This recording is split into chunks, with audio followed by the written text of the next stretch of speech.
Assalamu alaikum, ahlan wa sahlan. Nous sommes déjà le deuxième jour. Le temps passe très vite. Il est donc important de mettre en place des routines pour profiter au maximum des bienfaits de ce mois, Inch'Allah. Par exemple, on peut prendre l'habitude d'instaurer une lecture quotidienne du Coran. Que dites-vous de s'échanger nos idées de routines que l'on peut mettre en place durant ce mois béni en commentaire? Alors on attend vos commentaires, Inch'Allah. Savez-vous pourquoi ce mois s'appelle Ramadan? Le mot Ramadan vient du mot Ramad qui signifie brûlant. L'imam Qurtubi dit dans son exégèse, il a été nommé Ramadan parce qu'il brûle les péchés des personnes avec de bonnes actions. Qu'Allah nous facilite les bonnes actions, Inch'Allah. Je laisse maintenant la parole au noble Coran. Bismillah. أعوذ بالله من الشيطان الرجيم بسم الله الرحمن الرحيم هذا ما توعدون لكل أواب حفيظ. Voici ce qui vous est promis à vous et à tout serviteur qui ne cesse de se repentir, respectueux des prescriptions divines. Dans le Coran, Allah subhanahu wa ta'ala nous explique à plusieurs reprises toutes les récompenses qui nous attendent au paradis si nous sommes de bons serviteurs, Inch'Allah. Et Allah tient ses promesses. Alors prions ensemble. Allahumma a'inni ala zikrika wa shukrika wa husni ibadatik. Ô Allah, aide-moi à t'invoquer, à te remercier et à t'adorer de la meilleure manière. Amin. Et maintenant, nous allons continuer la première sagesse du traité de Ramadan de Saïd Nursi. Continuons la lecture. Le verset Min haythu la yahtasib exprime la perfection de la souveraineté, sa clémence et sa miséricorde.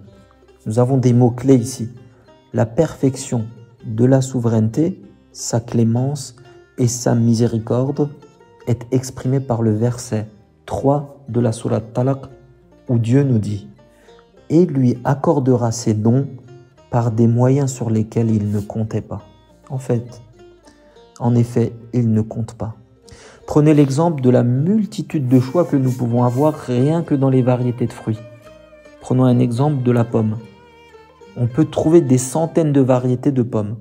Nous, peut-être que nous en connaissons quelques-unes, mais si on voyage à travers la terre, vous allez voir qu'il y a rien que dans la variété de pommes, une centaine de variétés. À travers une simple terre inerte, la terre sur laquelle nous marchons n'est pas vivante comme nous. Elle est inerte.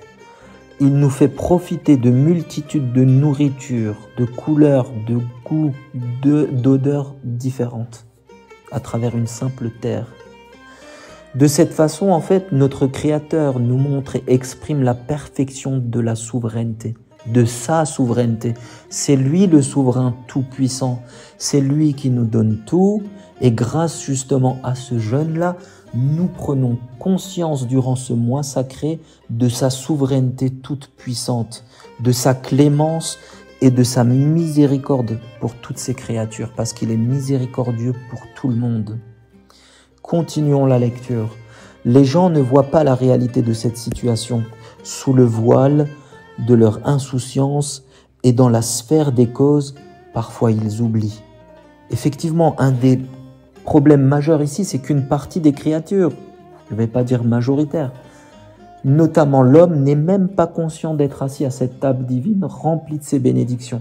En fait, on est impuissant déjà face à la grandeur de Dieu. Nous sommes incapables de comprendre comment, à partir d'une matière sans conscience, donc la terre, il crée une multitude de bienfaits. Ça, c'est qu'un seul exemple. On a parlé de l'oxygène, mais il y a des millions d'exemples qu'on peut prendre. Nous sommes incapables de contempler sa puissance à sa juste valeur. Nous sommes incapables de le remercier à sa juste valeur. Nous nous contentons de consommer ce qu'il nous met à disposition. Vous imaginez, il y a un souverain qui nous invite à des tables royales. Une table royale dit l'auteur, et nous sommes même pas capables d'être reconnaissants. Comme si en fait tous ces biens que Dieu nous donne sont des choses acquises d'avance. Ce sont des choses normales. Il a tendance à reconnaître l'intermédiaire, l'humain, et à oublier le vrai propriétaire. Effectivement, on va aller remercier le maraîcher qui nous met ses fruits à disposition, mais on ne va pas reconnaître le vrai propriétaire qui nous les fournit. Nous allons reprendre cette assise dans quelques instants, Inch'Allah. Pendant ce temps, que dites-vous d'une séance de développement personnel avec des astuces pour apprendre et étudier? Allons-y! Chers frères et sœurs, on se retrouve aujourd'hui pour quelques minutes de développement personnel.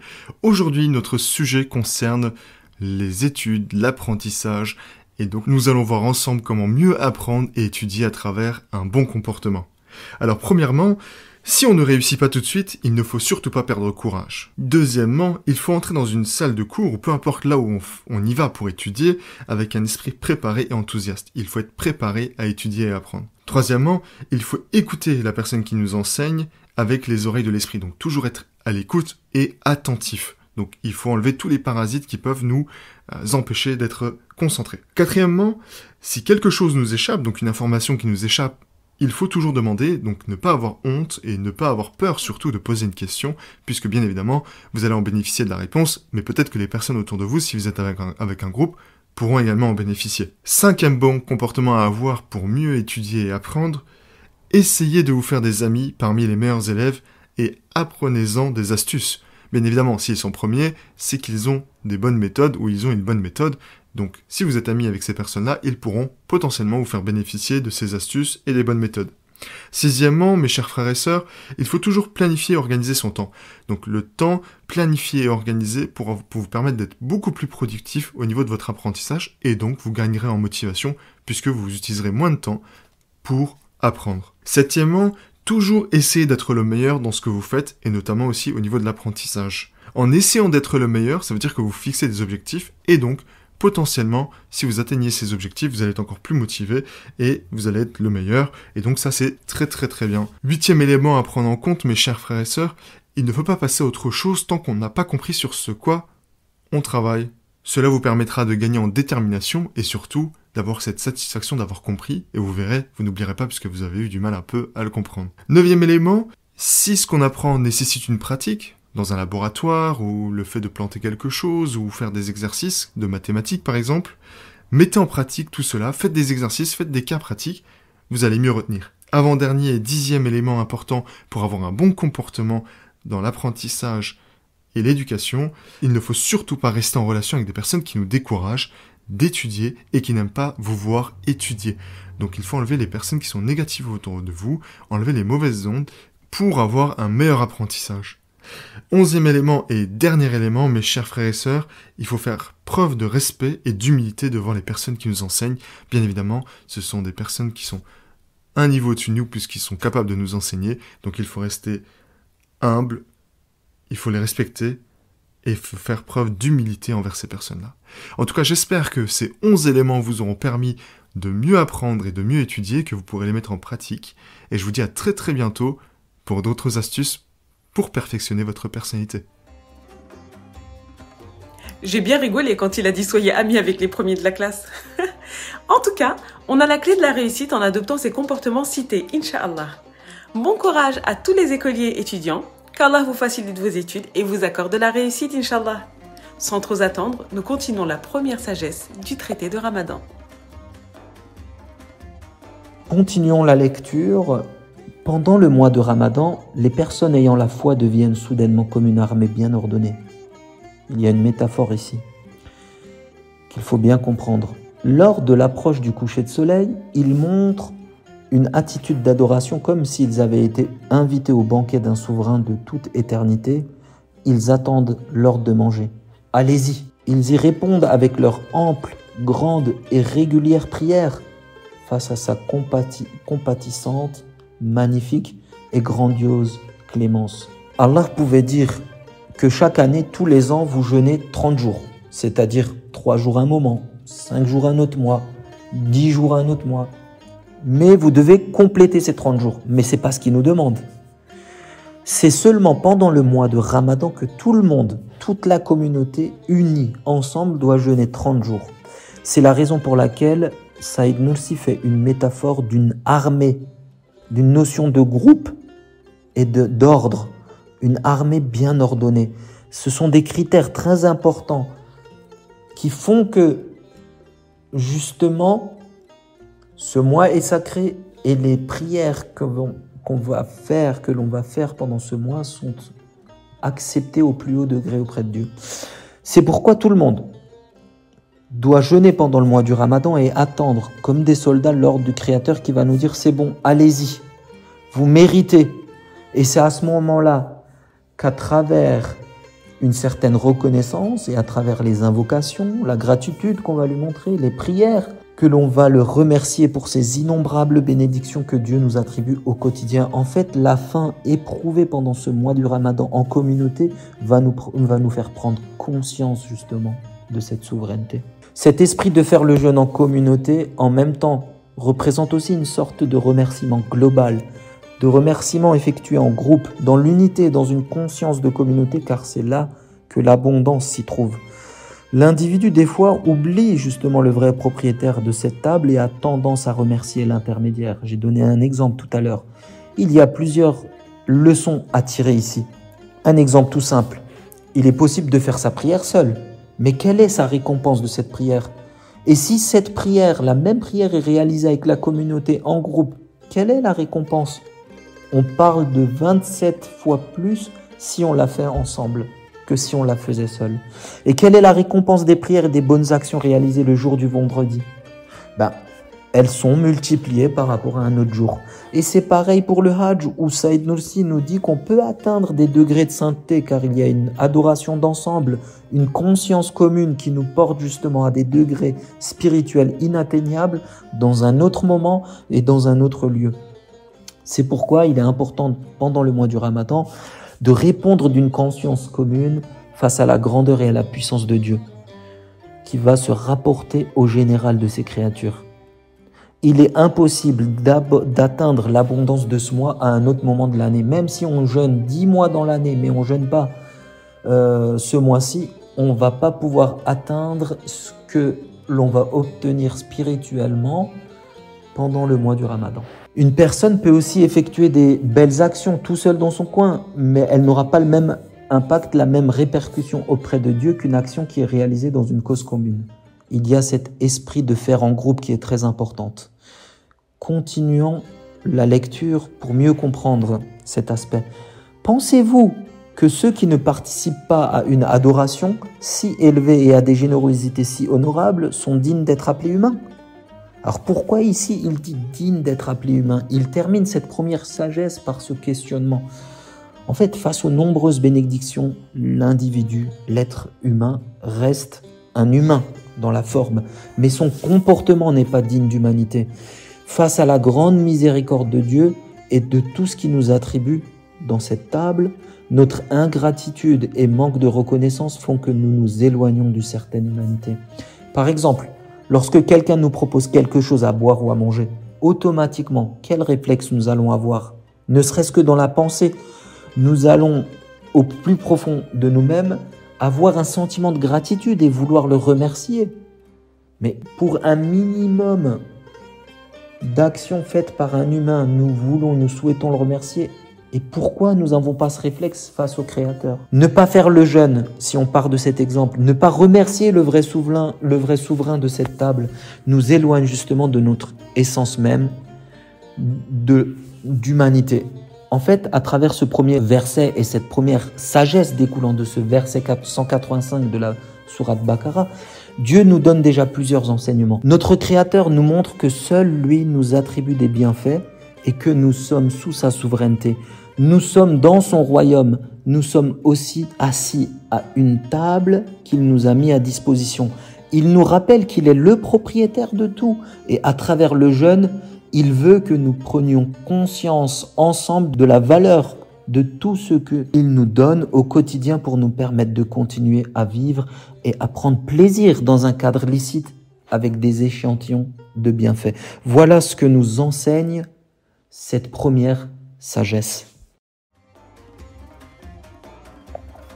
Barakallahu fik, elle était très intéressante cette première sagesse. Le traité de Ramadan est composé de 9 sagesses en tout, et nous allons essayer de toutes les étudier avec vous, Inch'Allah. Écoutons maintenant une parole de notre prophète bien-aimé Mohammed Mustafa sallallahu alayhi wa sallam, que la paix et la bénédiction d'Allah soient sur lui.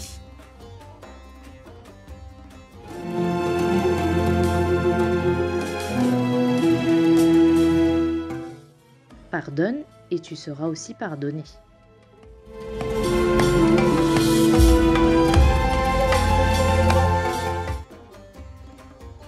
Le pardon est un soin pour notre cœur, car faire le choix de pardonner, c'est faire le choix de guérir son cœur.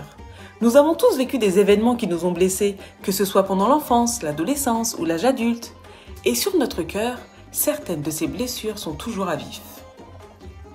Il nous suffit de penser à telle personne ou de se remémorer telle date pour nous sentir submergés par la tristesse ou la colère. Pardonner n'est pas facile, mais la vengeance ne doit pas être une caractéristique du musulman. Le processus du pardon va nous aider à nettoyer, à laver ces blessures et surtout à les cicatriser. Alors certes, la cicatrice sera toujours visible sur notre cœur, mais elle deviendra indolore et elle ne nous impactera plus. On pourra même la regarder avec tendresse. L'acte de pardonner est donc un mouvement libérateur pour nous et le croyant pourra bénéficier du même pardon pour ses propres péchés.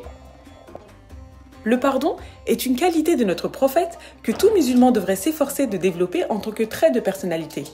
Afin de pardonner de manière durable et sans rancœur, le musulman ne doit plus considérer cette personne comme un ennemi, mais plutôt comme un test de ce monde.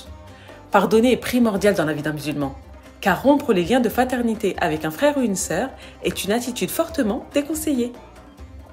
Il faut aussi rappeler que le plus grand pardonneur est Allah et qu'il est aussi celui qui est capable d'administrer les plus lourds châtiments. Ayez confiance en Allah dans les moments difficiles. Afin de se rapprocher le plus possible du comportement exemplaire commandé par Allah, le croyant peut suivre la voie tracée par notre prophète sallallahu alayhi wa sallam. Un jour, alors que le prophète se rendit à Taïf pour propager l'islam, les habitants refusèrent son invitation et lui firent subir de terribles souffrances. Les chefs de la ville avaient même envoyé des gens lancer des pierres sur lui. Il était blessé jusqu'au sang et très déçu après avoir traversé pieds nus monts et vallées en espérant être écouté. Malgré tout, il n'avait pas l'intention de se venger et fit même cette invocation à l'égard de ce peuple. « Ô Allah, donne la guidée à mon peuple. Sans aucun doute, ces gens ne me connaissent pas. » Et c'est comme ça qu'il pensait, le prophète sallallahu alayhi wa sallam. Maintenant, écoutons le Jawshan.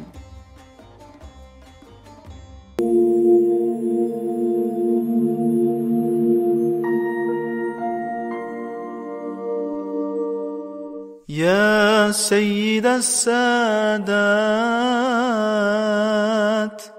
ô maître de tous les maîtres يا مجيب الدعوات ô celui qui répond à toutes les prières يا ولي الحسنات ô celui qui garde tous les biens et toutes les bonnes œuvres et qui en donne les récompenses. Ya Rafi' ad-darajat, ô celui qui élève en degrés, rang et statut. Ya Azim al-barakat, ô celui qui, par sa miséricorde infinie, fait croître les bienfaits matériels et spirituels en leur accordant sa bénédiction. Ya ghafir al-khati'at, ô celui qui pardonne les erreurs et les défauts. Ya dafi' al-baliyat, ô celui qui éloigne tous les malheurs. Ya sami' al-aswat, ô celui qui entend en même temps et sans confusion tous les sons de la création, petits ou grands, manifestes ou discrets.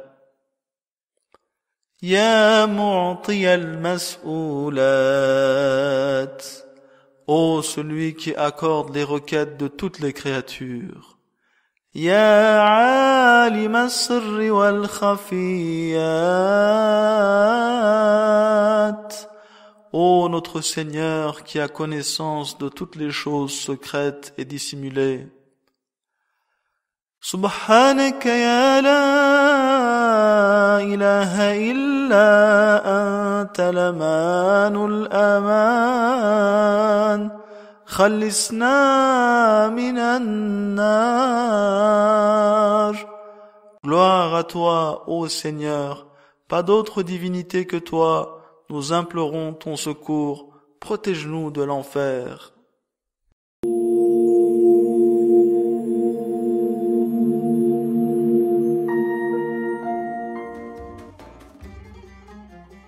Le mot Jawshan signifie littéralement une sorte d'armure, des vêtements de protection portés en temps de guerre. Dans la terminologie religieuse, ce mot prend le sens d'une longue prière appelée El-Jawshan el-Kabir, laquelle nous a été transmise par le prophète sallallahu alayhi wa sallam. Écoutons les beaux noms d'Allah subhanahu wa ta'ala.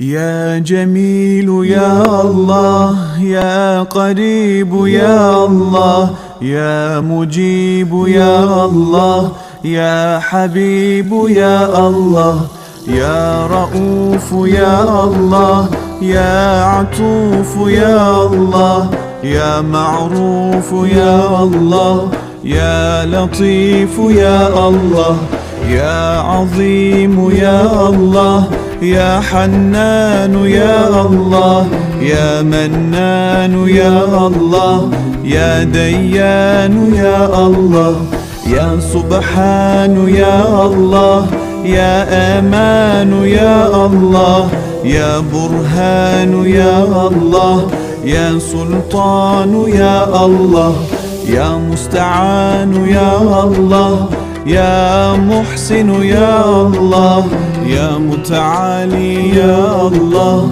يا رحمن يا الله يا رحيم يا الله يا كريم يا الله يا مجيد يا الله يا فرد يا الله يا ذكر يا الله يا أحد يا الله يا صمد يا الله يا محمود يا الله يا صادق الوعد يا الله يا علي يا الله يا غني يا الله يا شافي يا الله يا كافي يا الله يا معافي يا الله يا باقي يا الله يا هادي يا الله يا قادر يا الله يا ساتر يا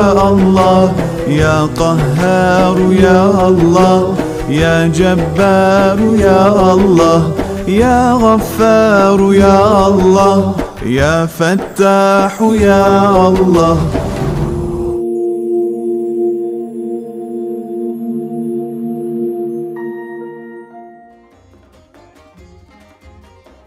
Alhamdulillah, les noms d'Allah apaisent notre cœur.